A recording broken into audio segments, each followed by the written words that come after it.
Ciao a tutti ragazzi e bentornati a un altro episodio di Mick Bubble, il racing podcast che parla di MotoGP e personaggi affini a questo mondo. Oggi ne abbiamo uno particolarmente affine, direi, e così subito en passant vi invito a seguirvi sui nostri canali perché per voi non costa nulla ma per noi vale tantissimo. E alla mia destra, come sempre, il mio host Filippo Caroni H. Fisci. Ciao Phil. Ciao Andrea, ciao a tutti. Come va Phil? Ma tutto a posto, direi. Come tutte le altre puntate, ma meglio così. E allora, oggi abbiamo un ospite che io sono sicuro che ci parlerà di tutto il moto mondiale, tutto quello che è successo non negli ultimi anni, ma nell'epoca di Berrichini, anche di Agostini, comunque di un sacco di anni fa, e quindi darei un caloroso benvenuto con il numero di gara. Non lo so, me lo dirai? Non c'è mai stato, noi non avevamo numeri di gara. Caloroso benvenuto a Gianni Rolando, Mick Bubble. Ciao Gianni. Buonasera a tutti, grazie per gli applausi. Grazie. Vedi, li senti? Per fuori si sente dalle cuffie, ma infatti come effetto sonoro noi abbiamo messo subito un po' di applausi perché è la verità. E si vede l'ospite speciale in camera di là? È uguale. No, bellina, c'è anche la Chirona. E ciao Gianni, innanzitutto il 5 di Grazie per l'invito, grazie. Ci contavo, perché cavolo, qui sono passati dei personaggi incredibili che li ho visti da prima che nascessero anche alcuni. Valentino l'ho tenuto in braccio quando è nato, per dirne uno. Partiamo subito perché qui la puntata parte dal 1976. Andiamo anno per anno, quindi finirà domani. No, scherzo, però allora qui davvero abbiamo un sacco di roba noi vogliamo sapere un sacco di cose, tu ne avrai un sacco da raccontare, e visto che tu hai già lanciato là, perché tenevi Valentino quando appena era nato?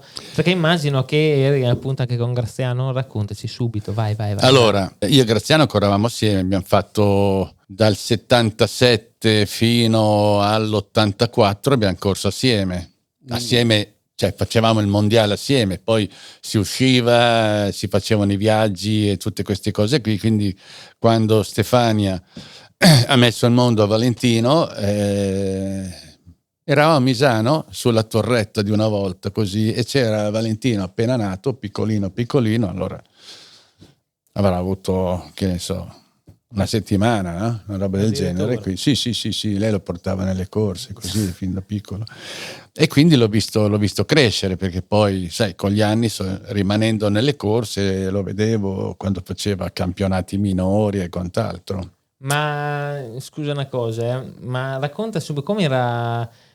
Che anno era? 79, quindi abbiamo detto 79, l'età anche mio figlio è nato nel 79. Il 23 giugno del 79, mentre mia figlia Giorgia è nata il 16 febbraio. Ostia, come vale? Del 90. Incredibile. Come vale? Quindi mio figlio 79 e lei 16 febbraio. Ho capito, ma com'era, cioè, il campionato di quella volta, del 79? Hai detto che si usciva e si viaggiava anche insieme. Come vi muovevate? Quante gare c'erano? Qui vorrei andare intanto sul tecnico, poi arriviamo in retroscena. Correvi nella 500? Nella 500. Proprio nella 500 con Graziano, con Kenny Roberts, Berrichini, Cecotto, Lucchinelli, Agostini, che Agostini ha smesso nel 77. Ha smesso nel 78. E il 77 l'abbiamo fatto assieme, cioè non nella stessa squadra ma lo stesso campionato. Poi una volta si facevano poche gare, 8, 10 gare, 9, 10 gare, 11 di campionato del mondo. Poi c'erano le gare invito dove andavi a correre, non so, al Tourist Trophy, dove andavi a correre, dove ti pagavano veramente, e lì chiedevi l'ingaggio, ti pagavano. Non so, io facevo anche Trophy, poi che altre gare invito? Ma c'era il campionato inglese che ti pagavano bene, quindi si andavano a fare, cioè noi tutto l'anno potevamo correre. Poi c'era la 200 miglia di Imola, c'era la sfida delle nazioni, quindi Italia contro Francia, c'era Italia, Francia, Stati Uniti, Inghilterra e il resto del mondo. Bello, c'era una gara a squadre. a squadre. E come funzionava? Funzionava che eravamo 5, la nazionale era formata da 5 piloti, 5 italiani contro 5 inglesi, contro 5 americani, contro 5 francesi e 5 il resto del mondo, che nel resto del mondo c'era Cecotto, c'erano quelli che non facevano parte delle altre nazioni. Sì. Ma tipo come... Cioè, Noi facevamo 10 era un giri. endurance? Tipo? No, 10 giri, si facevano 10 giri secchi. Ok, gara 10 giri secchi. 10 giri secchi e c'erano i punteggi. C'erano i punteggi, piloti, quindi vinceva la nazione. Ok. E le moto bello. erano... Le moto noi facevamo Imola, c'era Imola e Branzacce. No, Imola e Donington, che era la sfida delle nazioni. E quindi c'era chi correva con le 750, le Yamaha 7,5, ho avuto 31, e chi correva con le 500. Allora, le 500 riuscivi a guidarle abbastanza bene, così le Yamaha 7,5 erano delle bare volanti. Non è la prima volta che la sento. Erano delle bare volanti. Due perché tempi poi anche quello, sì, no? sì, noi abbiamo sempre corso con i 2 tempi. Perché quelle grippavano anche sul cavalletto, c'era una cosa pazzesca. Se tu entravi, poi una volta le piste erano pericolose, non come adesso, cioè le piste erano veramente pericolose. Il tamburello, quindi la curva dopo il traguardo di Imola,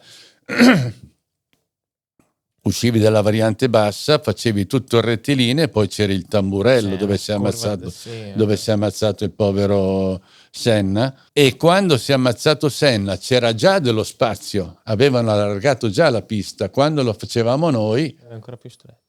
Ah sì, dove finiva l'asfalto c'era 2 metri di erba e poi c'era il muro. Quindi se cadevi lì ti schiantavi.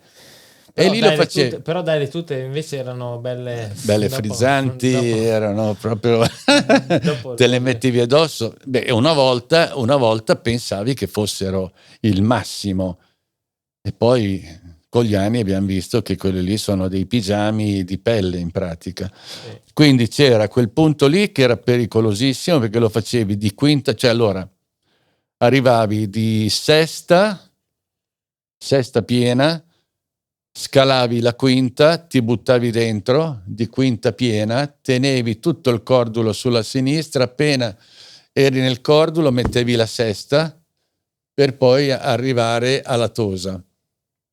Prima della Tosa c'era il curvone chiamato curvone Villeneuve e anche quello lo facevi di sesta piena. A metà c'era un avvallamento per non farsi dove si è fatto tanto male Graziano, dove è morto Ghiselli, dove è morto Paci, perché quando cadevi loro cosa facevano gli organizzatori? Ti mettevano le balle di paglia perché c'era il guardrail, ma le balle di paglia erano piene d'acqua, quindi quando tu andavi a picchiare nelle balle di paglia era come picchiare contro un muro. Ci arrivavi ai 2,90, 300 o quello che era, nudo, picchiavi lì e ti facevi tanto male, perché quelle moto avevano un difetto, che quando pelavi grippava.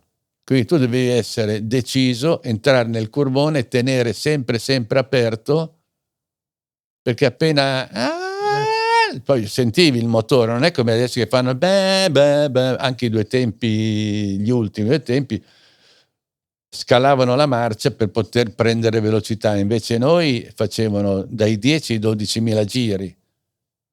Se tu rimanevi sotto i 10.000 giri la moto si spegneva, capito? Sì, quindi quella è una foto che da voi non la vedete, ma quella è una foto dove c'ero anch'io, quello lì è esatto, Assen. ma infatti questo è un dettaglio che mi ha fatto notare mio babbo, che mi ha detto guarda che in quella nei nostri c'ero anch'io. pannelli Quello è Van Dulmen con Kenny Roberts e non so in che anno, però sono i miei anni quelli lì. E te correvi con cosa? Con che motocicletta? Suzuki. Suzuki. Io ho corso sempre con la Suzuki, la Yamaha 7,5 che non era mia perché me la davano, me la dava la DM di Lugo dove correva Cecotto, oppure un altro team di Lugo. Poi gli ultimi 3 anni, diciamo 4, li ho fatti con la Cagiva ufficiale. Difatti lì c'è una tutina della Cagiva ufficiale e non eravamo in molti a guidare quella moto lì. Ma oggi tra l'altro abbiamo tolto il pannello di Kenny Roberts, l'altro pezzo di quella foto lì, però comunque è curiosa sta cosa che era in griglia, e vorrei arrivarsi poi alla tuta per analizzarla nel tecnico, fare un po' un paragone con quelle di oggi, ma cioè è un pigiama di pelle. Sì. È un pigiama di pelle. Io ho delle foto di Angel Nieto nudo. Cioè nudo veramente? Praticamente la tuta si è aperta, si è scucita tutta nel fianco, poi te la manderò e la farei vedere le prossime volte, altrimenti se Giorgia gira magari la trova. La tuta nera.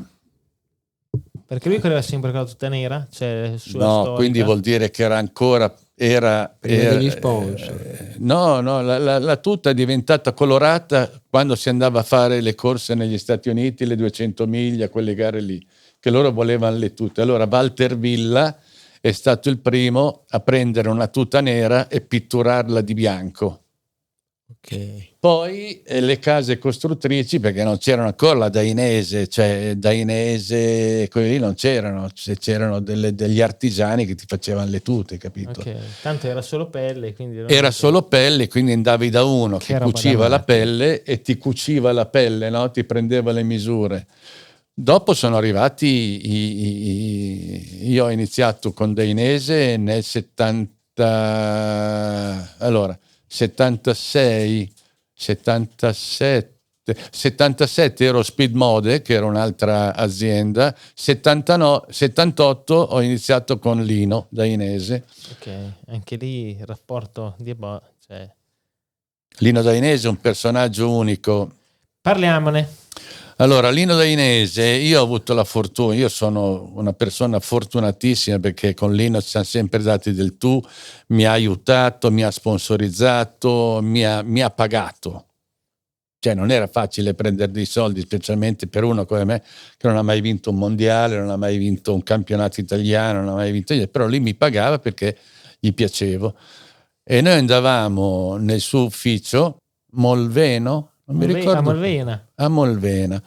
In pratica giù da questa discesina c'era questo capannoncino che non era neanche molto grande, dove entravi dentro e ti trovavi davanti Lino Dainese. Era lì che lavorava, faceva le sue cose così. E poi c'era il laboratorio e Lino faceva poche storie. Se tu gli stavi a genio, faceva tutto quello che gli chiedevi, qualsiasi cosa. Se non gli piacevi, faceva presto a dirti ciao, vado a trovare un altro che ti fa la tuta. Ma questo in che anni accade, quindi? E io ho fatto con lui dal 78 fino all'84. Questa qui quando io ho smesso nell'84. Però ok, quindi Dainese non è stato sinonimo subito di protezioni, ma all'inizio comunque... Ma era già una protezione questa qui. Sì, perché... però dico... Ma infatti lo sviluppo, te hai visto anche lo sviluppo? Io ho visto tutto lo sviluppo, anni. Perché questa qui era già sviluppata, questa qui. Cioè lì ci sono già le ginocchiere, mentre prima non c'erano allora tutte le mie tute sono sparite tutte quante quando c'è stata l'alluvione. Raccontava prima la Giorgia, infatti.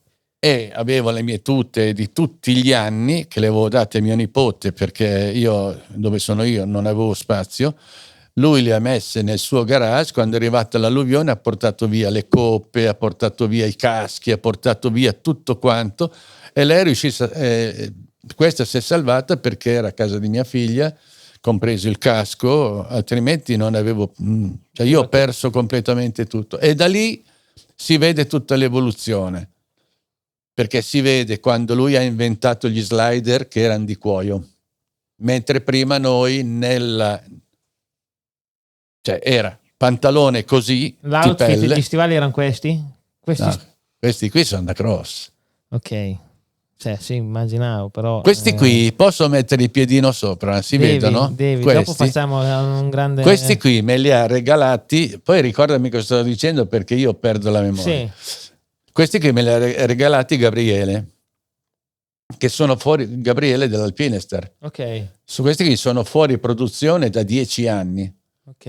E dato che a me piace cambiare outfit, mi vesto British gentleman, sempre con gli stivali alti di pelle oppure gli stivali di gomma, io devo portare lo stivale anche perché ho dei problemi con le gambe, quindi mi salvano le caviglie. Allora, stivale per stivale vado a cercare degli stivali che diano un tono, no? Diano un qualcosa. Certo.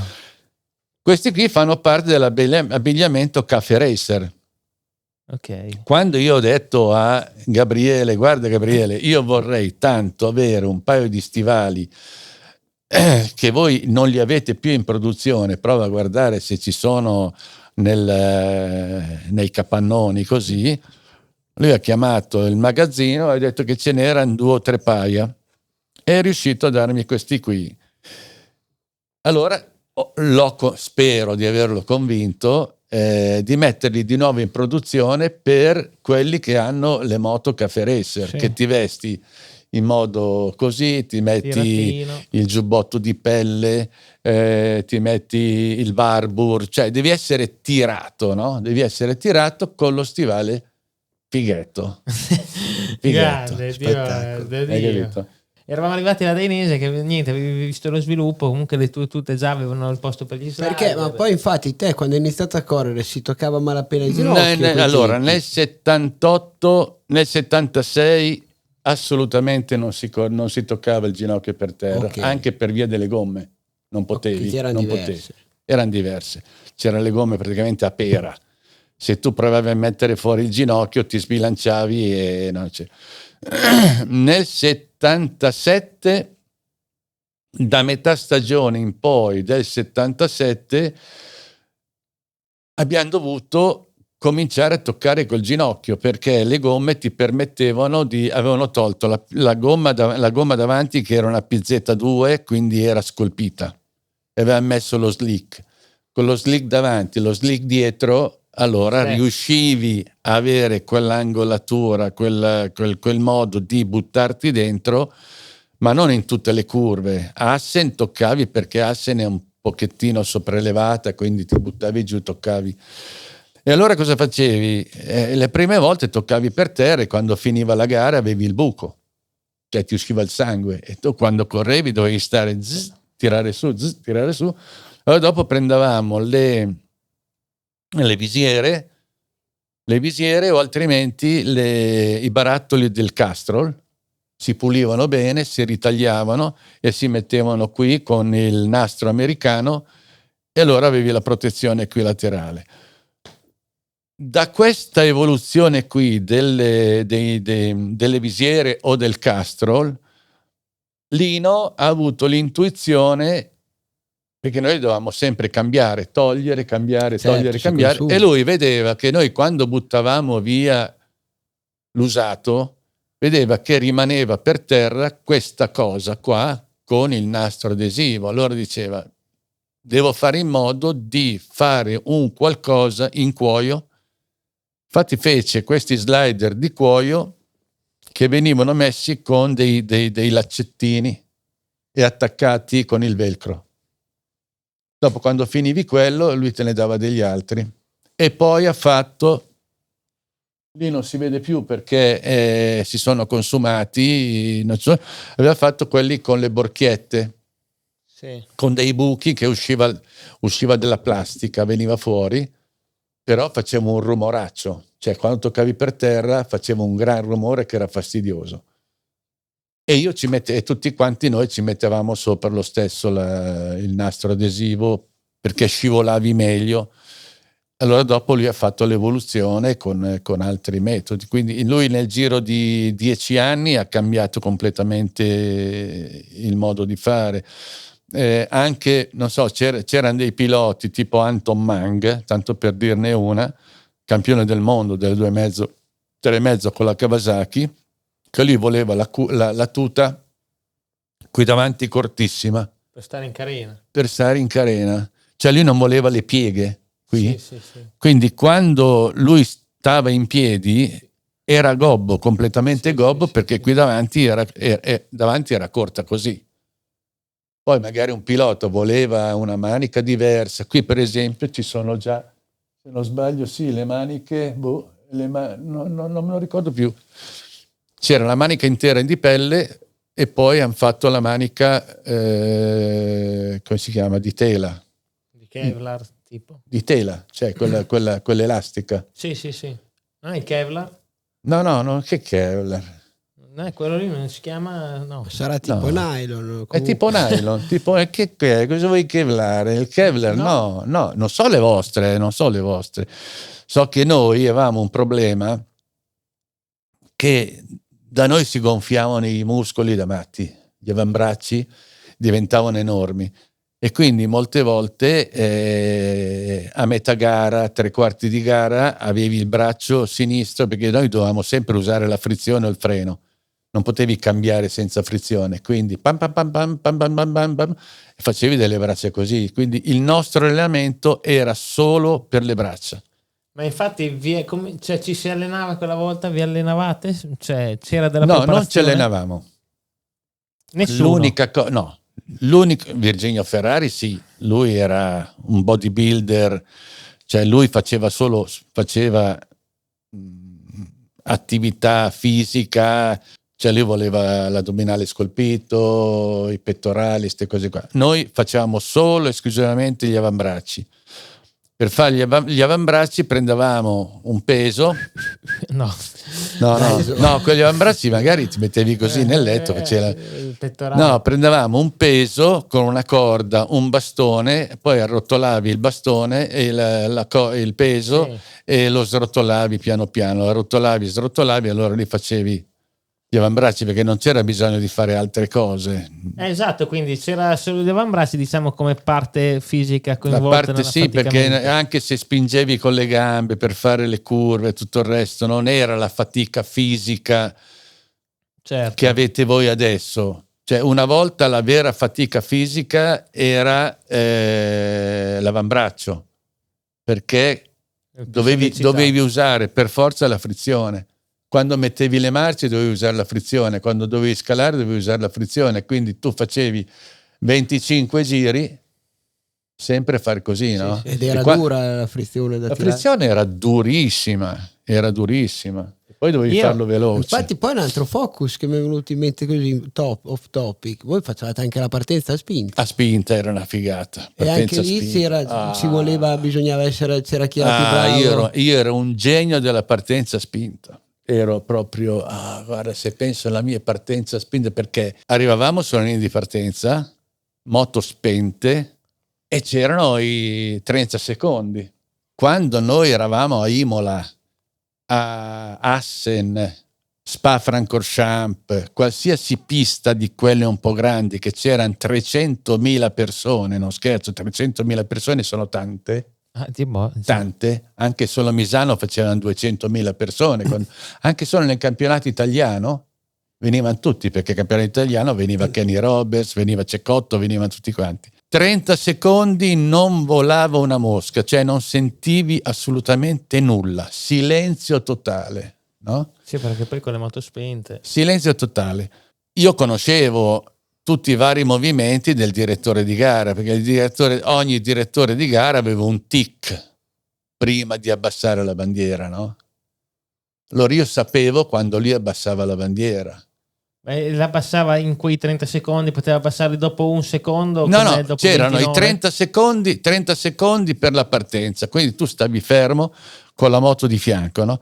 E un pochettino, non come adesso, lì la potevi un attimo muovere, no? Anche per poter staccare un pochettino la frizione. Sì. Quindi un pochettino potevi muoverla.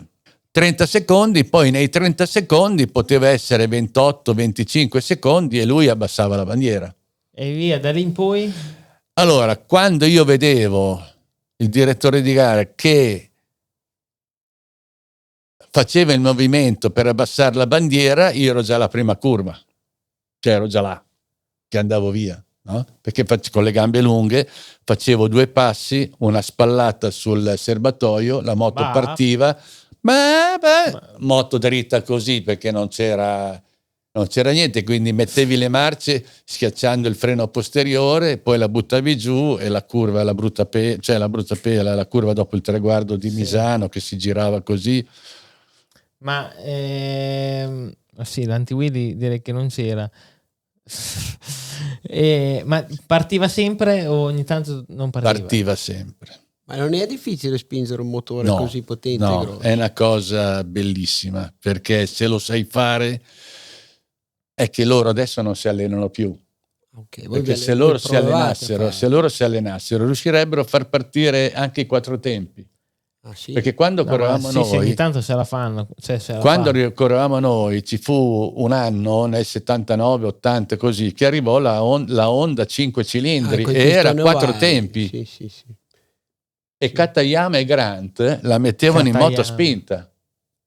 Erano quattro tempi, ma quattro tempi di una volta, non i quattro tempi di adesso, che basterebbe fare la spintina fatta bene e si mette in moto, solo che loro non si allenano, non lo fanno mai e quindi si perdono. Io li vedo, dico ma perché non la fate partire? Perché sarebbe anche la Moto 3 parte con l'aviatore adesso, no? Sì, no, per comodità sì, ma comunque ogni tanto le fa si fa ripartire, se la fa, ecco. Sì, però magari se la prima è troppo dura, metti la seconda, ma il quattro tempi va in moto, cioè non è un problema. Sì. Quindi noi 30 secondi, partivi e via, e gas. C'è stato almeno le due brutte partenze che ho fatto io sono state quando potevo vincere delle gare, che ero seconda fila o prima fila o seconda fila, e sarà stata l'emozione e quant'altro, partivo ultimo. Sì, cagavi nelle mutande. Invece altre volte che ero terza fila o così, allora non c'era problema, spostavo, magari ero di fianco, dicevo al meccanico, mentre vai in su sposti i birilli col piede e io mi metto lì e vado, tipo Monza, buttavo lì, oppure a sinistra. I birilli che segnalano il punto di partenza dei piloti? Com'è? I birilli era per dire la pista è quella. Ah, ok. L'intelligenza umana ti portava a dire la pista è quella e mettevano i birilli senza pensare che se tu sorpassi una persona a destra picchi nei birilli e ti fai del male. La pista deve essere sgombera, invece loro una volta facevano così, o altrimenti a Rijeka non c'era il verde. Savut verde. Cosa vuoi verdare? A Rijeka, altro che verde, per quello che dico, a Rijeka, tu non sei mai stato a girare a Rijeka? No, a Rijeka no. Allora, a Rijeka c'è il rettilineo, avevo fatto il quarto tempo, prima fila, Kenny Roberts, c'ero io, c'era Barry Sheen. Assieme a me, Kenny Ed Roberts. Yes, of course. Barry Sheen E gli altri di dietro. Cosa facevano a Rijeka? Allora c'era il rettilineo del traguardo, semicurva a destra, che ci arrivavi in quinta piena, pam, scalavi le marce e curva di seconda a sinistra. Tieni conto che Rijeka era una pista ricavata da una cava di pietra. Mi ha sempre detto questa cosa qua, che nelle vie di fuga c'erano dei bei zozzi. C'erano c'era la pietra spaccata che se cadevi gli scogli. Ma esiste ancora il circuito? Sì. Vanno a farsi del male ancora adesso, non c'è problema. Sì, Figura se mettono la sabbia. No, lasciano questi bei, sono proprio roba da farsi tanto male. Cosa facevano? Dato che lì c'era l'uscita box sulla destra, per proteggere l'uscita box mettevano sulla riga bianca le balle di paglia. Vai. Fenomeno, vero? Quindi tu quando arrivavi lì e avevi l'avversario che lo sorpassavi sulla sinistra per poi arrivare alla staccata e entrare, rischiavi di buttare l'avversario sulle balle di paglia che lo trovavano a Forlimpopoli, cioè era una roba. La gente allora non ragionava. C'era anche un autodromo che passava sopra un passaggio a livello. Quello lì Matra, ma lì è roba da ridere. Perché è da ridere? Perché lì era rettilineo. Ok. Cioè non era curva. Non era nella curva. Cioè tu facevi il traguardo, sesta piena, viale, non dico alberato perché il viale per forza è alberato, non può essere diversamente. Solitamente sì. No, perché la gente dice viale alberato, ostia, trovami la differenza di un altro viale. In effetti. Viale di persone, no? C'è il viale di persone. E viale, quindi tu potevi grippare, cadere, fare tutto il resto, che le piante le prendevi tutte. No? Era Le tutte lì prendevi. a aspettare. In fondo al rettilineo di sesta piena c'era la staccata di, non mi ricordo più se prima o seconda, voltavi a destra, addrizzavi la moto e ti trovavi il passaggio a livello. Ok. Quindi era tutta scena. Ma perché era il circuito cittadino? Sì. Noi siamo nati per farci del male.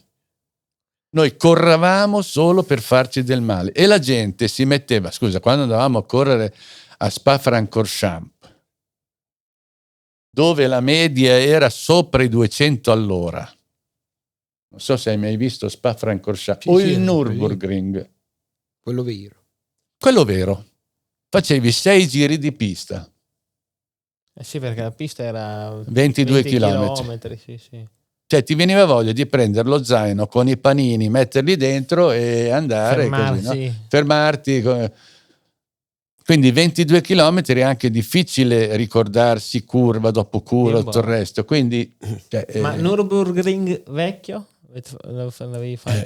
Cavolo, se l'ho fatto. Ho fatto il Nürburgring vecchio, ho fatto Spa-Francorchamps vecchia, ho fatto... Brno vecchia? Porca miseria! Noi passavamo dentro al paesino e c'erano le donnine che ci guardavano fuori dalla finestra, passavamo in mezzo alle case e poi lì il problema era la carburazione, sai, col due tempi la carburazione è fondamentale, poi ti trovavi in un punto più alto, un punto più basso, entravi dentro alla foresta e quindi smagriva, dall'altra parte ingrassava e quindi era un problema, avevi l'aria. Ok. Col ditino gli davi un po' d'aria e quindi dovevi fare un po' con i go-kart, no? Che mettevi la manina così e si andava. Difatti noi siamo ancora qua, siamo dei sopravvissuti, ma noi ogni gran premio di quel tempo, cioè non ogni gran premio, ogni anno almeno 4-5 persone ci lasciamo alla pelle. Ogni anno. Quella volta... Ogni anno.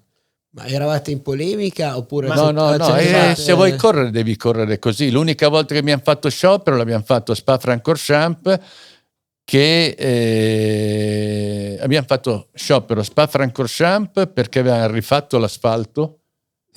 Era pericoloso. Era pericoloso perché buttava fuori il bitume, cioè non era tutto pieno, era olio. Okay. E allora abbiamo detto noi non corriamo e avete corso poi o no? Non abbiamo corso, hanno corso 6 o 7 piloti. Io e altri piloti l'anno successivo non ci hanno fatto correre per punizione. Hanno fatto correre Kenny Roberts che non aveva corso, hanno fatto correre Barry Sheen, sai, loro li hanno fatti correre, però noi che eravamo degli sfigati facendo sciopero ci hanno punito non facendoci correre. Hai capito? Che poi avevano cambiato l'autodromo, l'avevano fatto quello più corto. Sì. E anche lì a Spa-Francorchamps facevi, non so se vai a girare adesso, anche lì tutti curvoni, quarta, quinta, terza, con marce lunghe, guardrail a 2 metri, cioè cadevi e ti facevi male, anche solo Misano quando cadevi nel curvone andavi a picchiare la testa nel muro. Però si correva. Porca miseria, guai non correre. Ma ascolta, allora ne abbiamo parlato di questi sono gli anni così, capito? Esatto. Cioè, gli anni un po'. Però così. io vorrei intanto fare una mini presentazione su di te, intanto chi sei, cioè perlomeno parlare, perché guardando su internet, comunque un po' conoscendoti, pilota autodidatta, Anche un po' sempre dichiarato autodidatta. Sì, che non capiva niente, assolutamente niente di moto.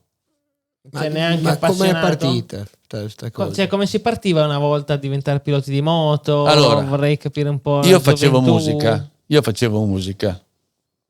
Nel 1970 ho fatto il Cantagiro, che il Cantagiro era tipo il Festival di Sanremo itinerante.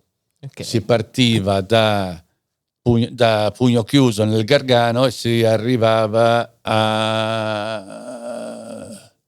nel nord, adesso mi sfugge il nome, a Boario, alle terme di Boario. Quindi c'erano le varie tappe. E lì fatto tutto, si faceva? Io l'ho fatto tutto, c'era Celentano, c'era... Ma cosa facevi? Suonavi, cantavi? Suonavo, cantavo. Chitarra? Ma da solo o in una... No, ero in un gruppo. In un gruppo. Ero in un gruppo. Che erano Era Armando Savini che aveva vinto 7 voci. Okay. Legandomi a 7 voci, e c'era questa 7 voci era condotta da Pippo Baudo, che ci manca. E c'era la valletta di 7 voci, Daniela Ghibli, che era considerata allora, era la Belen di allora, una bellezza straordinaria, c'era bella da morire. Io avevo 17 anni e mezzo nel 70, sono nato nel 53, quindi i conti sono quelli. Allora facciamo le prove lì a Pugno Chiuso, abbiamo fatto una settimana lì a Pugno Chiuso, così, e vai a conoscere le varie persone e conosci anche la Daniela Ghibli di 7 voci.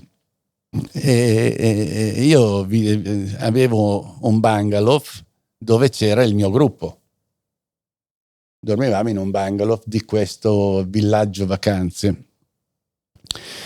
Allora un giorno ero lì che mi riposavo nel mio bungalow e mi vedo arrivare Daniela Ghibli che viene verso di me e... Cerchi di capire che cosa vuole. No, non me l'ha fatto capire perché mi ha preso per mano, mi ha portato dentro. Lei era più grande di me, io avevo 17 anni e mezzo, lei avrà avuto 24-25 anni. Una volta non si facevano tante chiacchiere. Se ti piaceva una persona la prendevi su, era il tempo degli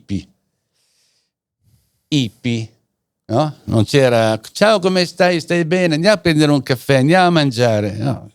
Arrivavi lì, lei è arrivata, ma a parte che ci conoscevamo così, e siamo andati dentro e c'è stata la mia prima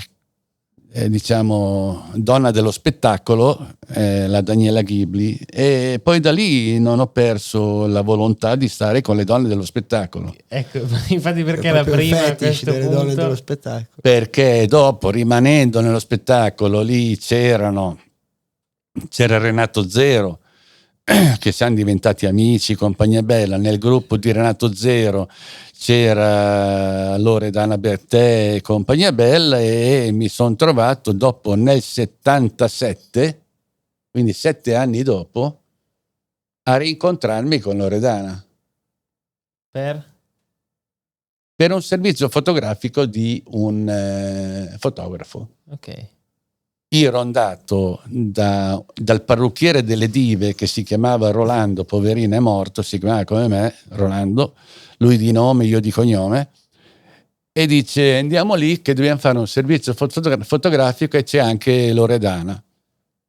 E allora vado a fare il servizio fotografico, lei, io e Rolando ci fa qualche foto da pubblicare, non so, in qualche rivista di moda, cioè di moda, di gossip e così parlando, finito il servizio, cosa facciamo, cosa non facciamo, dico andiamo al cinema? Sì, andiamo. Ho detto con lei, andiamo al cinema? Sì, andiamo al cinema. Sì. E il film l'ho visto a casa sua perché lei mi ha detto vai di qua, vai di là, siamo arrivati in via Tortona dove abitava lei, penso che ci abiti ancora adesso, e da lì è iniziata un po' una storia con lei, perché poi non è stata una vera e propria storia, cioè ogni volta che ci vedevamo in giro per l'Italia ci vedevamo. Certo. Cioè non era una cosa che programmata. Lei faceva un concerto, non so, a Lugo, io lo andavo a trovare a Lugo. Anche dopo il concerto? Assolutamente solo dopo il concerto. Esatto, Solo certo. dopo il concerto. Come cantante. Cantava bene da me. Cantava Mamma da Dio, mia, sì. a quei tempi era bellissima, era straordinaria. Quindi sei stato anche quando andava con Borg, eri la sua amante. E bello è arrivato dopo, Ah. Borg è arrivato dopo, Panatta è arrivato dopo, cioè stiamo parlando di cose Precursore. è arrivato dopo. Io poi sono stato con lei, diciamo, non sempre, dal 77 al 79, che poi c'è stato l'anno della bomba di Bologna, quando c'è stata la bomba di Bologna, qualche mese prima io sono andato nell'albergo di fronte alla stazione di Bologna, che c'era anche lei. Questo è un aneddoto. Dopo un mese, mi sembra, qualcosa, che lì è successo il 2 agosto, io sarò andato un paio di mesi prima. Sì, ci vedevamo un po' in giro, così. Poi sai, io anche, ecco, nel 70 sono diventato amico dei ricchi e poveri. Quindi quei ricchi e poveri anche lì eravamo sempre in giro. Lì ma dopo come hai non fatto correvo ancora. Appunto, quando hai cominciato a diventare pilota, visto che eri in giro col mondo degli artisti, diciamo? Perché quando ero a casa, tra un viaggio e l'altro, così, frequentavo un'officina, andavo da questo qua a sentire la puzza di moto. Allora un giorno mi dice: vieni a Misano che andiamo a provare con un pilota, non faccio il nome, poverino, questo pilota. Io, avendo fatto musica, sentivo il motore, quindi sentivo un pochettino, avevo memorizzato un po' le marce e quant'altro, no?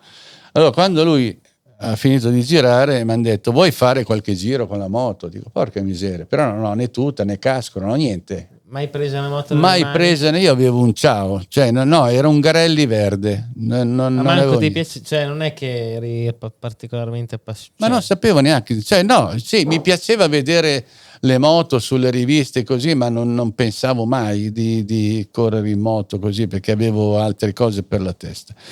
E allora il ragionamento era: come fai a avere delle donne? O fai il musicista o corri in moto. La scelta era quella. Sì, o fai certo. l'attore, no? Non è che ci siano tante cose da fare. O fai quello o fai quell'altro. Quella volta, quando mi hanno proposto di girare in moto, ho detto: dai, bello, la provo. Può essere una via percorribile. Mi danno questo Kawasaki 7,5, 3 cilindri con i tubi espansione da corsa. E te non eri mai salito su una moto? Madonna. Mai salito. Ho cominciato a girare, e alla fine ho girato più forte del pilota che correva con quella moto lì. Finché l'ho distrutta. Perché tira, la curva dopo il traguardo, sono caduto che l'ho demolita contro il guardrail. Problema, la moto è da ripagare. Cosa succede? Papà, allora dico: ragazzi, andiamo da mio papà, che fortunatamente era benestante, molto molto molto benestante, e non è una vergogna, perché se uno ha un papà benestante va bene, butta via. E arriviamo in ufficio da papà, mi sono divertito da morire. Bello, guarda, cosa hai fatto? Guarda, sono andato a Misano, sono andato fortissimo, ho demolito la moto.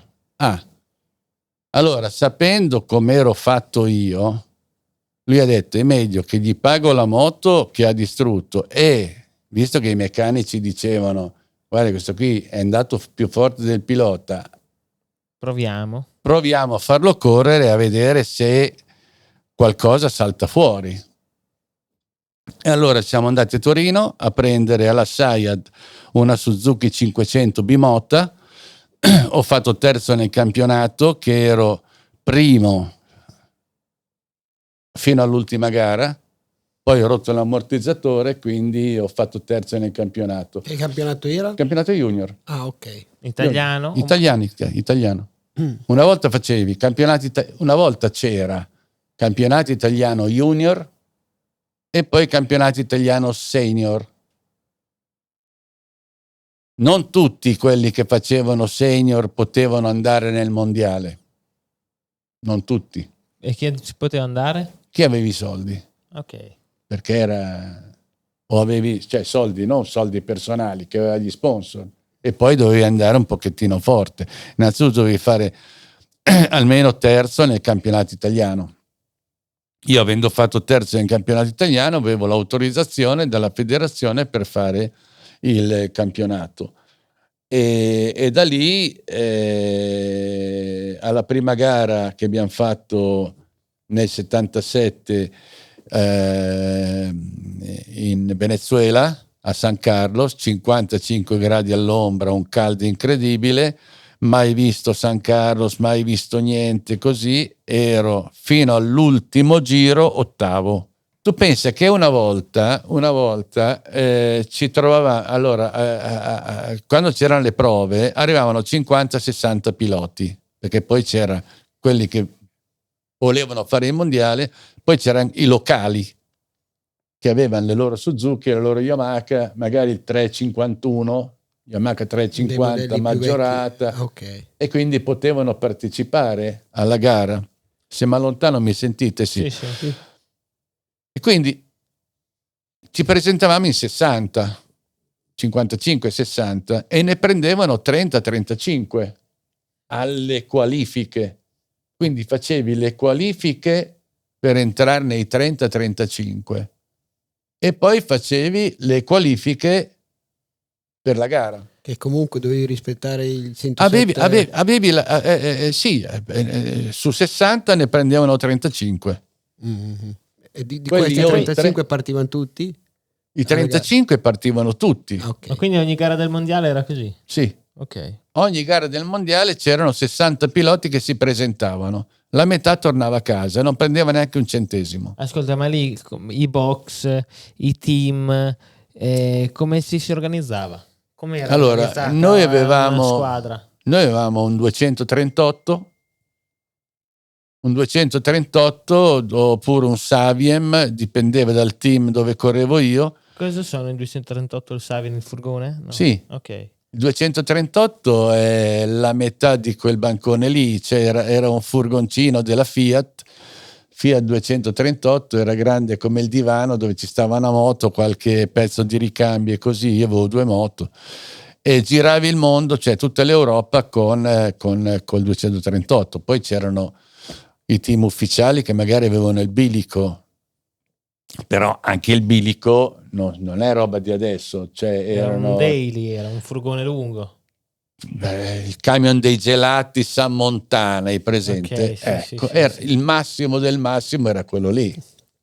Ok, capito? Cioè non è che c'era il bilicone così, no, il massimo era quello. Ok, e dentro il paddock, no? Tu ti vedevi, cioè, che rapporto c'era tra i piloti? Poi non c'erano i telefoni, non c'erano i social. Certo. Com'era il clima? Cosa si faceva nel paddock? Facevi il turno, poi dopo, cioè, com'era l'ambiente? Cosa succedeva? Che tu facevi il turno, no? Per qualificarti, dovevi almeno qualificarti così. Poi dovevi fare almeno 5 giri per poter partire, anche se eri, cioè, magari facevi il miglior tempo, però non avevi fatto 5 giri, ne avevi fatti solamente 2, non eri qualificato. Okay. Quindi tu devi fare 5 giri e fare il tempo. Ma no, andare anche a spasso, sì, però facevi 5 giri e dopo facevi il tempo. Noi eravamo tutti quanti amici.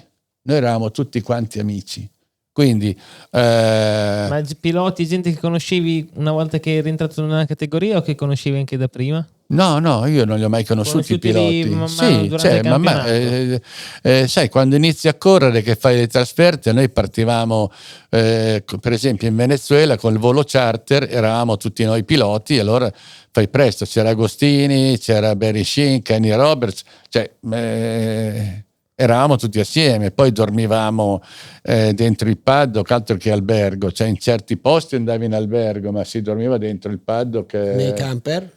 Savut camper, cosa vuoi camperare?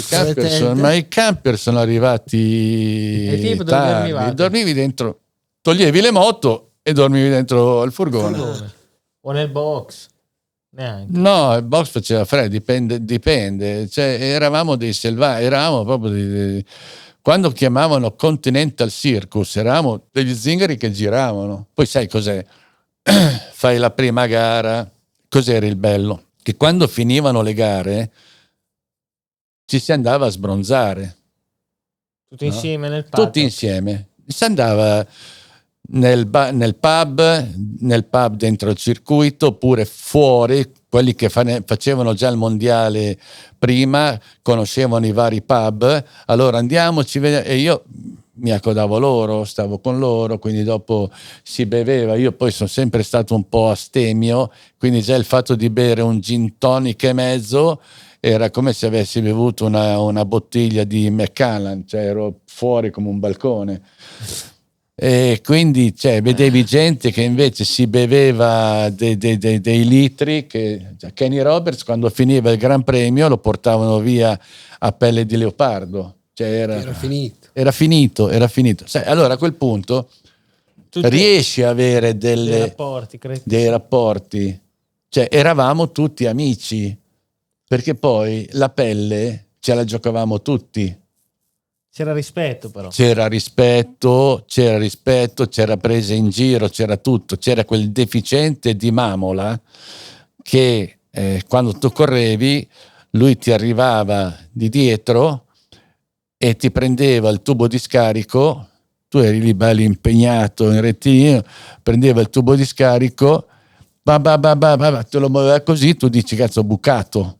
Invece era lui che... E lui che rideva come un matto, capito? Oppure quando noi riuscivamo a noleggiare le roulotte, non i camper, il mio sborone, le roulotte, quando noleggiavamo le roulotte, lui girava di notte a smontare i piedi della roulotte e quindi ti trovavi praticamente rovesciato, no? Che storia. Poi, ecco, un'altra cosa, per fare amicizia si andava in Belgio o in Olanda con le macchine, si andava a caccia di conigli selvatici. Nel circuito sempre o anche fuori? Fuori dal circuito ci sono i pascoli, no? Presente Assen? Ci sono tutti i pascoli. Nei pascoli ci sono i conigli selvatici. Allora, cosa succedeva? Che arrivavano, io avevo un Mercedes, c'era Ferrari che aveva un Toyota, un fuoristrada, poi c'è Barry Sheen che aveva o il Mercedes o la Rolls Royce, a seconda di quello che era. Virginio buttava giù il cancello. Intanto.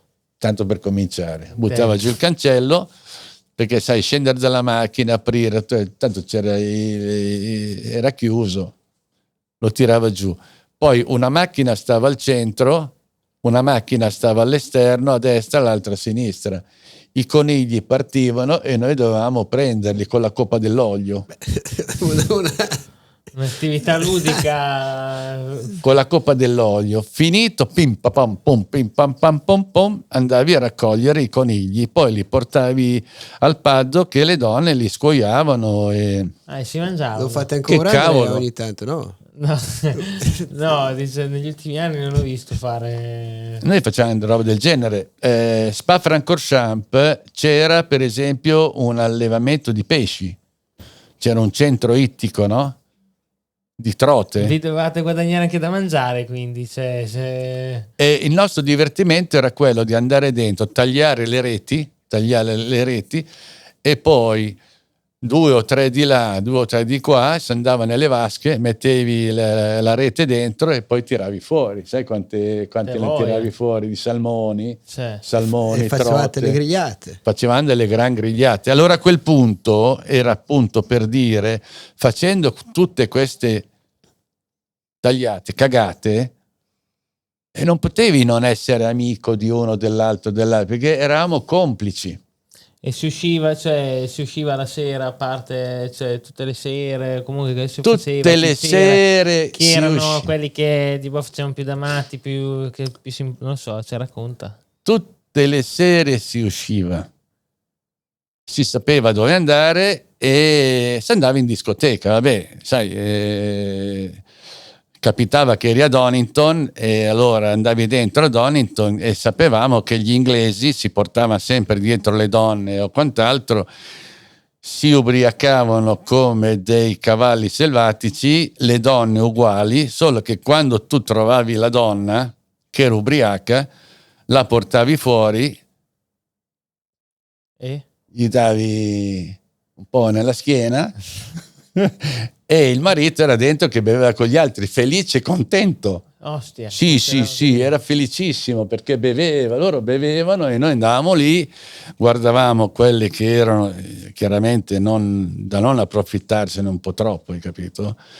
E si andava a caccia. Svezia, Finlandia, cioè, non ho bisogno di raccontarvi Svezia, Finlandia, cioè Svezia, Finlandia è rinomata nel mondo per la libertà sessuale di quei posti lì.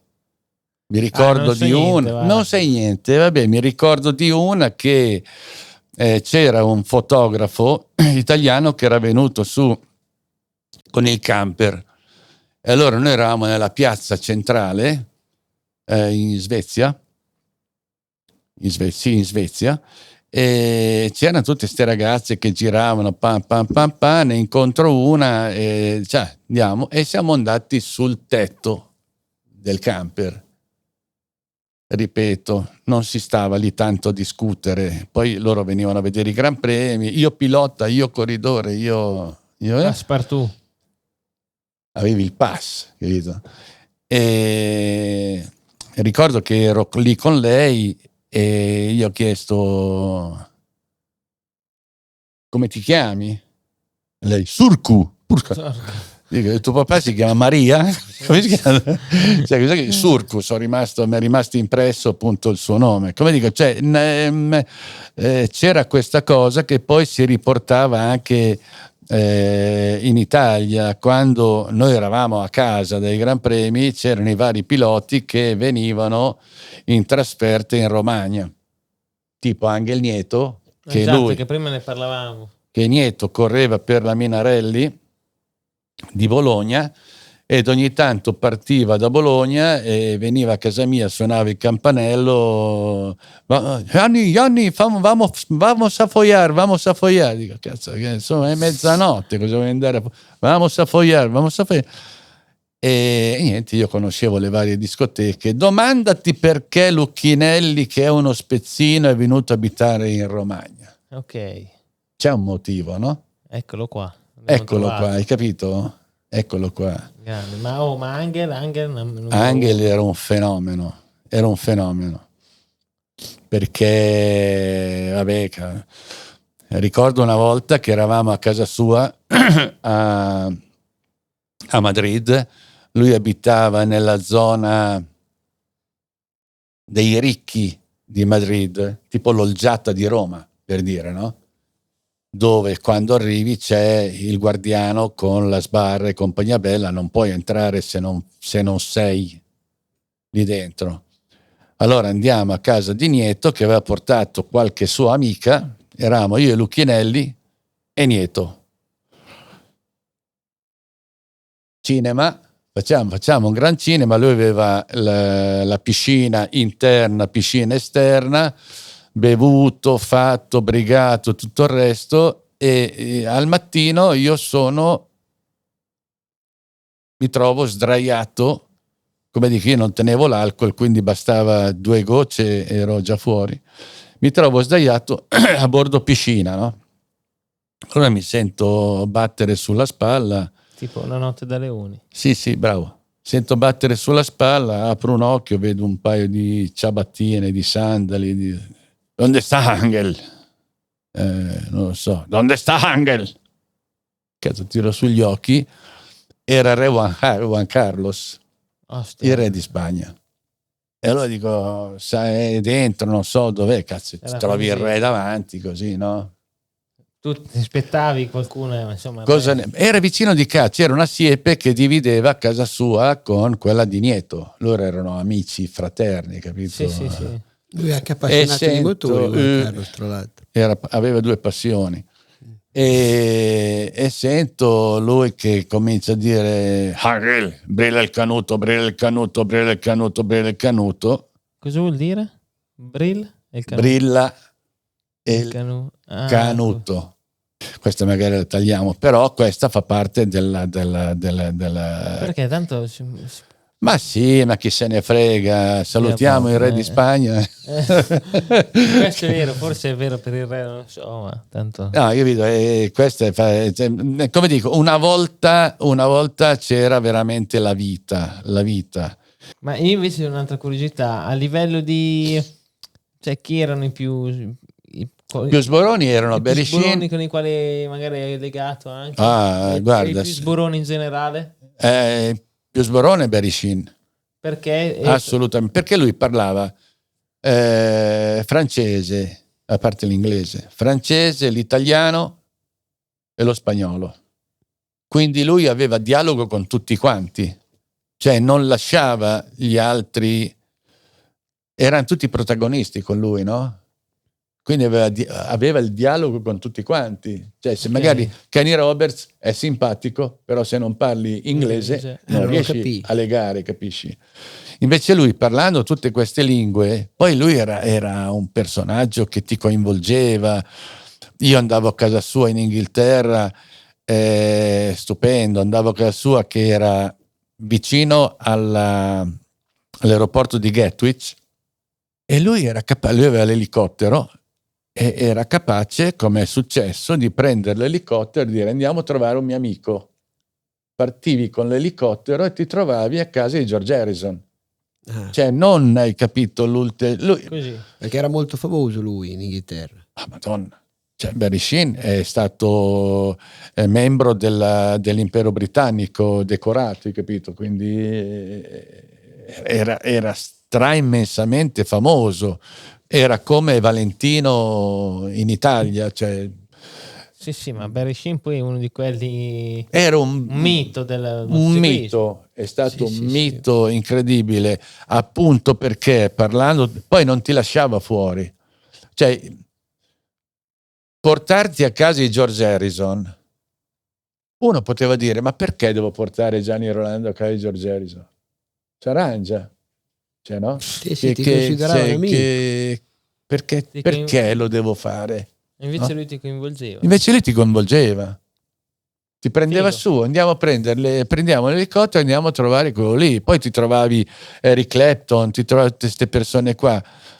Un'altra persona non l'avrebbe fatto, un'altra persona avrebbe detto senti, conosco Lucio Corsi, per dirti, è un mio amico, io non te lo presento, tanto per dirti una roba, no? Invece lui era uno che ti era contento.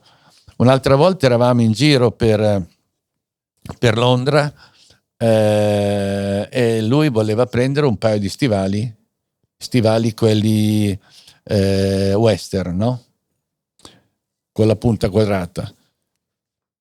E allora giriamo per i negozi e a un certo punto entriamo dentro e dice Gianni te lo regalo anche te un paio di stivali, e abbiamo preso 3 paia di stivali uguali, identici, per lui, per Stefani e per me. Quella è stata la prima volta che ho visto una carta di credito, non l'avevo mai vista in vita mia, che la carta di credito una volta la mettevi su questa macchinetta dove ci passavi sopra un rullo, una cosa che la stampava sulle cifre in rilievo, tipo le cifre in rilievo, no? Ti faceva con la carta carbone, ti tirava fuori te la stampava così, hai capito? E quella è stata la prima volta che ho visto una carta di credito. Poi dici perché devo regalare gli stivali a Gianni? Cioè lui era una persona di cuore, era una persona che, come puoi a non dire questo qui è un mito? Poi andava forte. Poi andava forte, cioè, cavolo, ma quanto andava forte da matti. Noi non abbiamo parlato di una cosa che però è molto curiosa, è molto singolare, e sono io il primo a essere curioso. E non dovrei ricercarle, ma a ripetere le nomenclature a te designate, però Filo si era preparato molto sulla tua... No, ho letto la Costituzione stanotte. Sì, Urca, sì. ma l'avevi già letta 6 mesi fa? L'hai No, lì dimenticato? avevo letto la pagina, ma invece stanotte ho letto proprio tutta la Costituzione. Ho scoperto che ci sono anche dei codici addirittura. Di che cosa anche state i miei parlando? poteri? Ho visto anche i tuoi poteri, sì. Hai visto? Sì. Sei il Hai potere letto? giuridico accentrato. Hai letto che sono autorizzato da un tribunale che mi ha riconosciuto quello che sono? Non ho ben capito, però sì, ho letto. Cioè, è facile. No, sì, però Perché stiamo volevo anche lì Sta capire parlando del Principato di tribunale San Sassari, Bernardino. Che questo è appunto? Che cos'è? Spiegaci tu. Principato che di cos'è. San Bernardino nasce così. Viene fuori quest'isola nel Mar Rosso. E te come l'hai scoperto? Da un articolo? Te lo dico. Ah, ok, scusa, perdono. Cioè, fammi fare le pause. No, certo. La licenza poetica. Un attimo, no? Un po' di Suspense. suspense, no? Vai. Allora, nasce quest'isola nel 2011 nel Mar Rosso. Io ero a Roma assieme a quelli dell'Ordine di Malta e salta su uno, dice: è venuta fuori quest'isola qua nel Mar Rosso che non è ancora stata riconosciuta da nessuno. Ok. In acque internazionali. Acque internazionali. E non è stata riconosciuta da nessuno. Porca miseria, dico bello, figata, mi voglio buttare in questa cosa. Voglio avere un'isola mia. Voglio avere un'isola mia senza tirare fuori un centesimo, senza comprarla, senza niente. Deve essere la mia isola che ci devo fare qualcosa, no?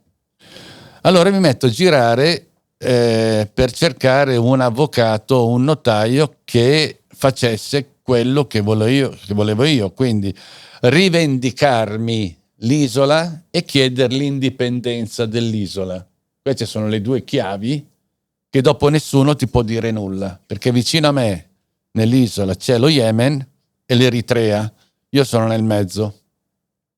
Okay. È anche un mare difficile quello lì, è tutto pieno di pirati. E lì è pieno di pirati. Pieno di pirati. Allora, per evitare di andare sul posto, basta le coordinate, no? Hai le coordinate, latitudine e longitudine e ti trovi l'isola. Tu dici lì. L'è lì. Allora ho girato in Inghilterra, in Francia, ovunque per trovare un avvocato, un notaio che mi facesse gli atti ufficiali per rivendicare l'isola e farla diventare mia. Deve essere mia. Gira, ma no, ma dai, sei scemo, ma finché vado a San Marino mi trovo questo notaio avvocato che mi dice: no, sei in piena regola, lo puoi fare, perché essendo una terra nullius, res nullius, cosa di nessuno. Terra nullius non è di nessuno, quindi io avevo preparato gli atti, avevo già preparato tutto quanto, lui doveva solamente dire sì, va bene, l'ho fatto vedere al mio avvocato, sì, va bene, no, non va bene, e ha fatto la pratica per rivendicare e chiedere l'indipendenza allo Yemen. Così, se per caso lo Yemen saltava fuori dicendo: ma guarda che vicino a me, voglio quell'isola, io ho rivendicato l'isola e ho chiesto l'indipendenza, quindi ho fatto tutte e due le cose. Beh, ok, sì. Devono passare 90 giorni. Senza che nessuno reclami. Cioè tu lo devi pubblicare, deve essere pubblica questa cosa qui. A quel punto, essendo pubblica, può saltare fuori il governo dello Yemen e dire: guarda che tu sei vicino a delle altre isole che sono le mie, non puoi farlo. Io per 30 giorni, 35 giorni, 36 giorni ero lì che dicevo: cavolo, adesso questi qui mi scrivono, adesso questi qui fanno. Invece il tempo è passato e è diventato ufficiale. A quel punto ho fatto tutte le altre pratiche, quindi mettere sul governo, fare la Costituzione, fare tutto quello che serve per fare uno Stato, un principato. Beh, però lo Stato... Siamo andati dall'avvocato. Sì. Per poter avere uno Stato, quali sono le tre cose che servono? Governo, popolo e territorio. Bravo. Questi tre requisiti ti volevo chiedere, quali sono da te? L'hai detto te. Il governo e il principato tuo. Il governo è il governo. Il governo è, metti primo ministro, vice primo ministro, ministro degli esteri, ministro degli interni, quello è il governo. C'è tutto il consiglio, visto come composto. E fai il governo, ok? Ma però il popolo Il popolo deve essere, non deve essere autoctono. Il popolo bastano 5 persone. 5 persone è già popolo. Ho capito. Cioè non c'è un minimo. È chiaro che se tu vai lì lo dici sono da solo, però se tu nomini, già il fatto che tu nomini almeno 10 persone del governo, queste qui fanno già parte della popolazione. Sono 10 persone governo. Che fanno parte della popolazione. Ho capito. Che hanno la cittadinanza, non la residenza, che è una cosa ben diversa. Certo. Perché molti mi dicono io voglio la cittadinanza, dico ma sai cos'è la cittadinanza? Cioè è diverso dalla residenza, cioè la residenza tu devi avere un indirizzo lì. E lì invece la cittadinanza uno può essere cittadino di Malta senza essere mai andato a Malta. Però Little Tony, il cantante, Little Tony era cittadino di San Marino, non è mai andato a San Marino, lui viveva a Roma però aveva le macchine targate San Marino e compagnia bella, quindi non deve essere autoctono. Quindi i 3 requisiti io li ho tutti e 3. Okay. Qual è il passaggio che stiamo facendo? Che non è facile, perché altrimenti lo farebbero tutti. Avere i riconoscimenti dagli stati. Ovvio, sì. Ok. Finora nessuno stato di quelli che abbiamo contattato, nessuno stato ha detto no. Hanno detto c'è tutto, va bene tutto quanto, aspettiamo che qualcun altro firmi e noi ci attacchiamo. Quindi noi adesso abbiamo 100 e rotti contatti con stati africani in giro per il mondo, e sembra che ormai siamo vicini a fare delle firme con il Togo e con altri 2 o 3 stati che dobbiamo partire per andare. Io non ci andrò, ma ci andrà il primo ministro, ci andrà il ministro degli esteri, andranno là a firmare i bilaterali. Sì, ma quindi è una cosa che ti impegna tuttora? Cioè io pensavo... No, io non lavoro lì. Ok, però dico... Cioè... Sì, mi impegna nel senso che io ho già dato... ho un'ottantina di persone che lavorano per me, avvocati, commercialisti, sono tutti a Roma, Milano, e loro lavorano sul mio progetto. Io non ho nessun ruolo lì dentro, cioè io ho dato in mano, io ho costruito tutto. Ho per esempio costruito l'OMU, organizzazione delle OMU, che è come l'ONU, Organizzazione Microstati Uniti. Quindi ci sono 35 microstati, no? Lussemburgo, Monte Carlo e compagnia bella, e quest'OMU qui, dato che noi siamo tutti quanti piccolini, quando si vanno a fare le Olimpiadi e tutte queste robe qua, loro non riescono mai a qualificarsi. Mentre se loro aderiscono all'OMU, si fa il campionato del mondo dei microstati, si fa calcio, si fa Olimpiadi, si fa qualsiasi cosa. Quello è un altro... tra microstati? Solo tra microstati. Incredibile, questa è una cosa che sicuramente sai solo una chicca che è stupendo, è bellissimo. Pilota, è bellissimo. Anche il primo re al podcast, tra l'altro. È vero. Principe, re no. Ascolta, Principe. ma io invece qui leggo che tu avevi creato il bar di Stupid. Al bar di Stupid. Il bar di Stupid non è altro che... E poi dopo voglio chiudere con l'altra chicca finale, un po' dai sul... Con questo gesto ho già detto tutto, insomma. Vabbè, che non ho ben capito che cosa dovevo arrivare. Allora, il bar di Stupid, tu sai che nei social ci sono tutti quelli che sparano delle boiate, no?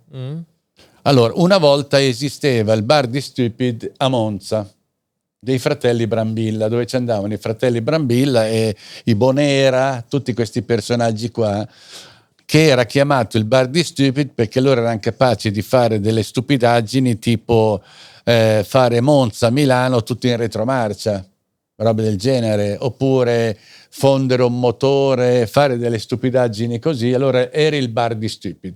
Uno lanciava un'idea e la cosa bisognava farla, cioè non potevi tirarti indietro, certo. La cosa la facevi.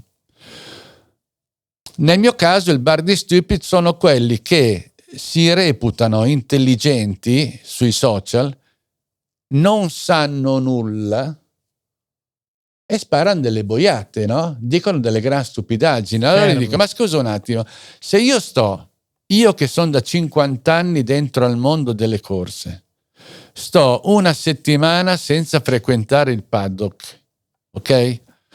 Succede qualcosa in quella settimana, io non sono al corrente di quello che sta succedendo. Non so, il pilota che molla, il pilota che va di qua, il pilota che va di là. Questi sanno tutti perché hanno la mio cugino di qua, la mio cugino di là e sparano delle boiate. Io a loro dico, ragazzi, se non lo so io che ci lavoro dentro da 50 anni e ho difficoltà nel saperlo se sto a casa una settimana perché ho mal di gola o mal di testa, poi come potete sapere? Ah, ma me l'ha detto a mio cugino, me l'ha detto quell'altro. Dico, a mio cugino, allora è il bar di Stupid, cioè come quello che sta. Qual è il bar di Stupid? È quello che dove vai al bar, c'è sempre quello appoggiato al bancone, no? Che spara la sua cazzata. Mio cugino.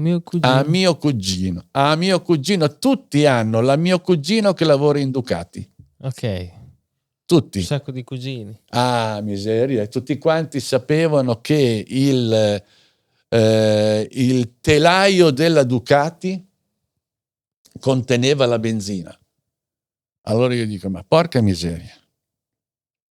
Quando mai è stato fatto il telaio alla Ducati? Il telaio alla Ducati lo fecero dopo Valentino Rossi e allora c'era un telaio.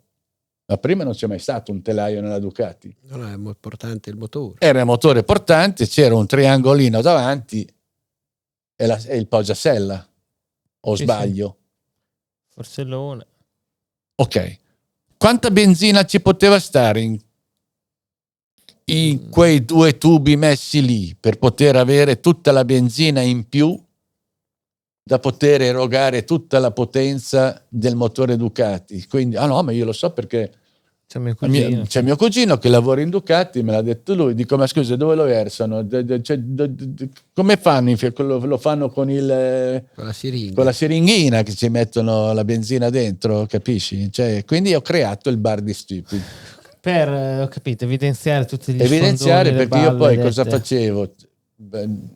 Non io, ma c'erano delle persone che si sono appassionate al bar di Stupid e allora facevano tutti gli screenshot. Okay, ogni volta che venivano sbugiardati, il bar di Stupid pubblicava la stupidaggine detta in precedenza. Bello come e quindi venivano sgamati, pubblicamente sgamati, e non potevi dire il contrario. Hai detto una stupidaggine.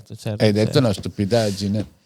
E per chiudere, ultimo. Aspetta, prima di chiudere una roba, fammi tornare indietro nelle corse un secondo, certo. No? Che noi quando andavamo nei Gran Premi in Spagna, per esempio a Jerez, fuori dall'aeroporto c'era un localino, che non mi ricordo più il nome.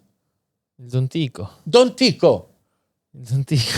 Dove andavi dentro al ma l'hanno chiuso adesso, non c'è più. Sì, allora andavi dentro al Don Tico, ma non è che andavi dentro per andare dalle donnine, c'era chi andava dalle donnine, ma la cosa simpatica è che tu vedevi tutto il paddock all'interno del Don Tico con il pass.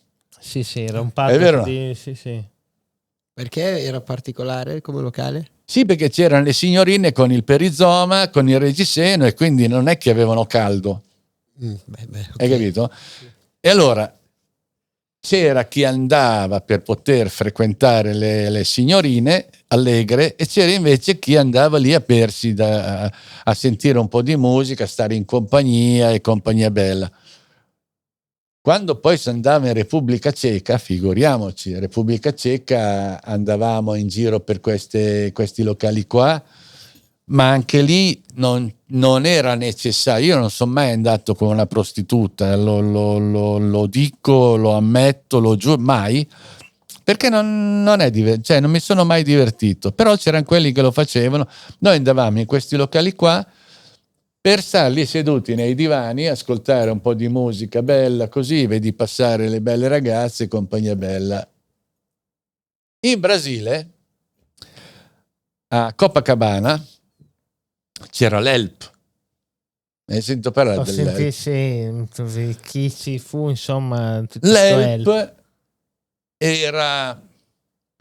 Qual è il posto più grande che puoi immaginare? un capannone. Questo, ma molto di più. Era una roba enormissima. Un mega capannone. Un mega capannone, ma esagerato, dove c'erano tutte queste... Ma non c'era una ragazza per un ragazzo. C'erano 6 o 7, 8 donne per uomo. Bello.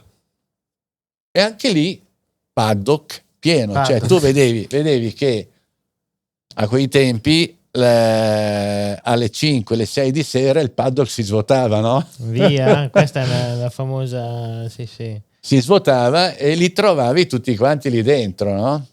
E questo qui era l'Help. Allora io cosa ho fatto? C'è stato un anno che ho detto, dato che c'è un'associazione all'interno del moto mondiale che si chiama Riders for Health, dove c'è Mamola, e la presidentessa è quell'Help lì? Riders for Health. Ok. Health. Riders for Health. Ok. E la presidentessa è la sorella della regina Elisabetta, la Margherita. Principessa, non mi sfugge il nome, la sorella del re, e hanno questa organizzazione. Io cosa ho fatto? In onore di questa cosa, attenzione, Cimelio. Cimelio. Si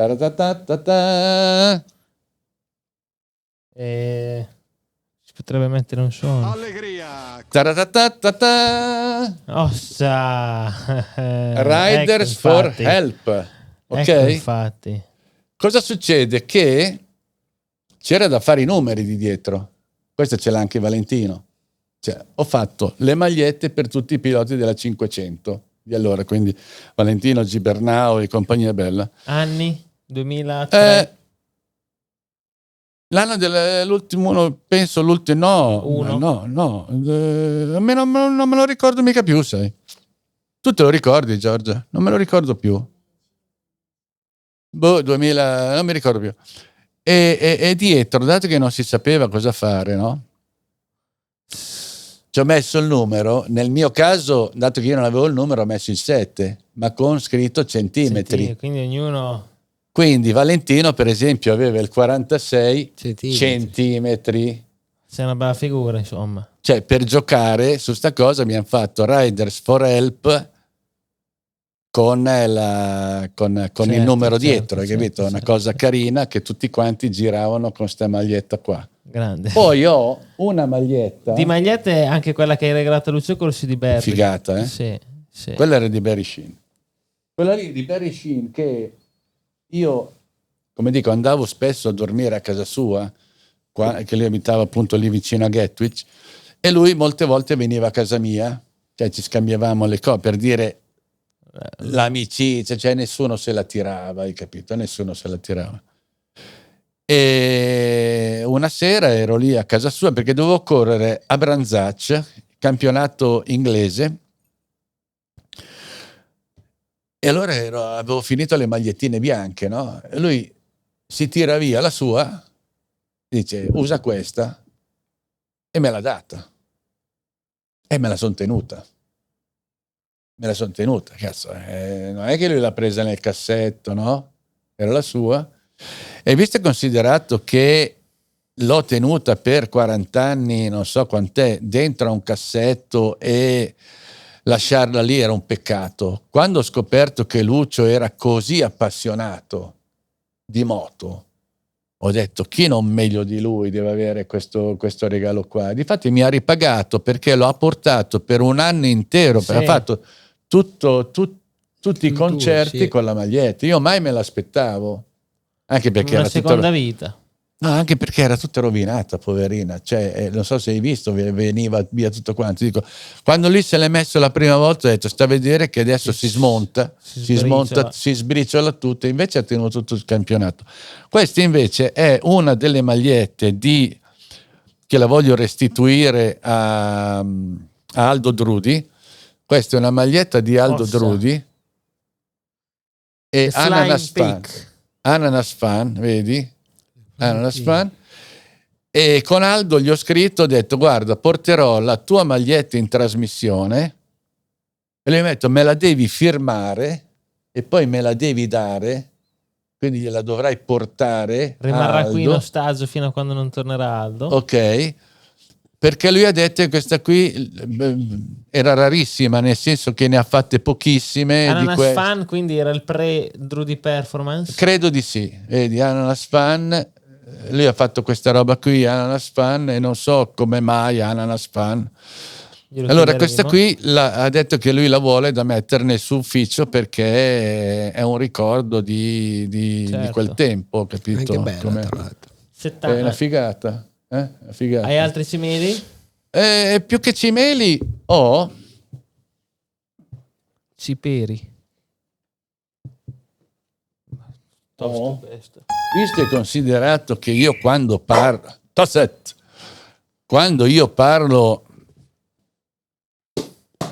carta canta, questo qui è è del aspetta, questo qui Madonna, questo qui è il mio casco, vedi? Sì. Mi fai vedere la licenza, per favore, che è proprio bella. Questa qui è una, poi a casa ho le altre, non le ho trovate. La licenza del 1983. Questo qui è il pass pilota al Paul Ricard. Fa vedere come sono fatti. Dei semplicissimi tagliandini di carta. Tagliandini. Con un bollo stampato a pressione. Quella è la licenza. Con quella correvi in moto. Lì. E via. Bella che c'hai ancora. Sì, ce l'ho l'ultima dell'84. Cosa c'è in questo diario? Allora, quindi? in questo diario qua, tanto per dire, è tipo il libro mastro di Flamini questo. No, questo è diverso. Qui c'ho Renato 0 06 i numeri di telefono, i vari numeri di telefono dei vari personaggi. E praticamente sono a chiamare, ma no, 06 non c'è più, non sono più sti numeri qui, no? Poi ci sono i vari, da capire che linee, cioè Omnitel, no, Valtervilla, ma no, che Omnitel, era Team, era Telecom, era Team. Sì. Ma poi era il telefonino con la rotella, sì. Adesso non, questi sono tutti i numeri che non funzionano più. Poi ho il numero di... Vabbè, sono tutte modelle in pratica, ci sono le... il Playboy del paddock c'è scritto cercando un po' su qualcosa di te. Sì, a me fanno ridere quelli di adesso che, vedi, Gigliola Modella, sono tutte care amiche, ti scrivo e poi ti devi mettere d'accordo con loro, no? Telefonare a casa, dove ci vediamo, ci vediamo nel tal posto, perché non c'erano i cellulari di una volta, no? Quindi era anche un casino trovarsi. Quindi questo diario qua ha tutti quanti i numeri, che parte da Agostini e finisce a Renato 0, poi c'è Walter Chiari, i ricchi e poveri, AGV, Gino Amisano, Valencia 0131, era il prefisso di Valenza, 91 471. Allora, poi l'ultimo numero, Bombassei. Sapete chi è Bombassei? Chi è Bombassei? Bombassei è il proprietario della Brembo. Ok. Beh, qui c'è Barry Sheen 0293 86 23 19, Cherbourg, Surrey, 0044 293 The Manor House, Norwood Hill, che era il suo indirizzo. C'ho tutta qui tocca andare a vedere su Google Maps, sicuro qualcuno andrà a allora, vedere. sì, allora ti dirò che la casa di Barry Sheen, The Manor House, adesso è diventato, era una abitazione bellissima, medievale, bellissima, stupenda, grandissima, con una tenuta enorme, c'era la pista degli elicotteri. E poi c'era quello che erano le stalle e lui l'ha trasformata in reparto corse, dove c'era la sua tuta di Daytona tagliata, no? Dove era caduta, e lì dove aveva fatto i primi soldi, che allora prese 300 milioni, e 300 milioni di allora. Ma infatti questo anche volevo chiedere, quella volta gli sponsor, cioè si guadagnava a fare il pilota? Cioè, Allora, quanto guadagnavano i top? allora ti dico, una funzionava? Lamborghini, io avevo la Lamborghini, ho avuto la Rolls Royce, ho avuto praticamente quasi tutte le macchine, no? Il Porsche Carrera, Porsche Turbo, le pagavi 21 milioni. Ovvero, cioè adesso come pagarle adesso? 21 milioni, no, per dire, no, ti dico, pagavi 21 milioni una Lamborghini Countach, tanto per dirti. La Marlboro mi dava 5 milioni. Cioè, era come, che ne so, quindi non so qua. Cioè, sì, pagavano abbastanza, cioè almeno io mi ritenevo fortunato. La macchina 21 costava per farti la proporzione dei soldi, no? Sì. Cioè una Lamborghini Countach la pagavi 21 milioni. Sì. E più o meno all'anno quanto si prendeva? Tra tutti i sponsor. È per quello che andavi a fare, ma non erano tanto gli sponsor. Allora, gli sponsor ti potevano servire quando andavi a fare le gare a invito. Allora lì tiravi su. O che ti pagavano loro per poter sì, andare. Perché tu veniva l'organizzatore, diceva vieni a fare la gara, campionati inglesi, vieni di qua e di là, oppure vieni a fare il TT, ciao. Il TT non lo faccio, però c'è stato un anno nel 1979 che mi davano l'ira di Dio.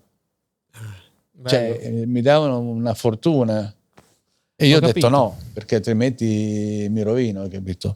E quindi i soldi li facevi nelle gare internazionali, nelle gare invito, cioè dove Kenny Roberts, Cecotto e gli altri venivano a fare il campionato italiano, perché venivano pagati tanto, mentre nel mondiale non venivi pagato tanto. Ti davano 1 milione di lire se ti qualificavi. Solo la qualifica. Ma con 1 milione pagavi le gomme e pagavi un po' il viaggio, una roba del genere, capito? Cioè. Sì, c'è delle spese. Poi immagino che tra privati e ufficiali c'era anche una bella differenza. Come ingaggio? Anche come ingaggio, ma anche come spese dietro per poter. Loro essendo ufficiali pagava la squadra, cioè pagava la casa, no? E noi, io correvo per, non so, il team Kramas, team Naldoni, team altre cose che pagavano loro, ma non certo come pagava una Suzuki ufficiale. Quando sono andato a correre in Cagiva mi hanno pagato benino, cioè anche perché mi pagavano le trasferte. Cioè, quando hai che ti pagano le trasferte, ti danno un ingaggio, non devi tirare fuori un centesimo, sono tutti soldi buoni. Sono tutti guadagnati, certo. Tutti guadagnati, capito? Sì. Ho capito, l'amico Franco Morbidelli, così se vuoi chiudiamo. L'amico Franco Morbidelli, del quale abbiamo il casco qui. Che salutiamo. L'amico Franco Morbidelli, che salutiamo. Io andai da Franco e gli dissi, guarda, dato che a me piace fare aiuti umanitari, e l'ho fatto anche con il Beyond, con Valentino, mi sono fatto dare un casco, una replica, che l'ho venduto, per l'incasso è andato al terremoto di Haiti, ma ti parlo di anni fa. Allora con Franco ho detto, guarda, mi piacerebbe che tu usassi la mia replica del mio casco a una gara e dopo lo mettiamo in vendita, quello che ricaviamo lo diamo in beneficenza, perché voglio, dato che io ho la fortuna di essere malato di cancro, voglio comprare un macchinario contro la caduta dei capelli delle donne che fanno la chemioterapia. C'è questo casco apposta che le donne lo mettono in testa, facendo la chemio non perdono i capelli. Lui ha accettato, abbiamo fatto questo casco qua, ne ha fatti 3. Uno l'ha dato a me, uno l'abbiamo messo in vendita che abbiamo tirato su 4.775 euro, era mi sembra 5.000 euro più le trattenute, comunque ricavo netto 4.775, sono soldi buoni. Soldi. Mi ha fatto un regalo incredibile, solo che cazzo mi ha fatto un quarto, almeno vai sul podio. Quello che hai, quell'altro casco, il tuo originale di che anno è? Questo qui è del 79. Ah, Quando io no, scusa, dell'84, quando io ho smesso, okay, e ho preso gli ultimi 3 punti nel campionato nel gomito con la Cagiva ufficiale. Mi hanno dato il prototipo, mi hanno detto: mi raccomando Gianni, non cadere, perché questa qui ce l'hai solo te, eravamo al Mugello, mi raccomando non cadere perché altrimenti sono guai. Le ultime parole famose, immagino. Casanova Savelli Senza mi ha grippato la moto tra la Casanova Savelli, patapim pam pam pam pam. Quando mi sono alzato, a parte che avevo un male al gomito, mi hanno dovuto dare 3 punti, sono ancora lì in quella tuta lì, quella lì porta i segni del disastro. C'era forcellone da una parte, blocco motore lì, e dall'altra parte c'era il forcellone, forcelle, blocco motore e forcellone. Contenti al box? Felici come una Pasqua. Obiettivo raggiunto, ma non te lo dovevano dire, perché di solito quando dicono fanno quelle premesse lì. Il discorso di Gianquinto era Milani, il Gilba, meccanico della Cagiva, che io quando io giravo, ma poi al Mugello sono caduto con la Cagiva una miliardata di volte, perché facevo anche il collaudatore, quindi prova i micuni, prova quello, prova quell'altro. I micuni, quando arrivavi in fondo avevi un tipo d'olio che quando chiudevi rimaneva aperto, e io dicevo: ragazzi, mi ammazzo, chiudo e rimane aperto, chiudo e rimane aperto.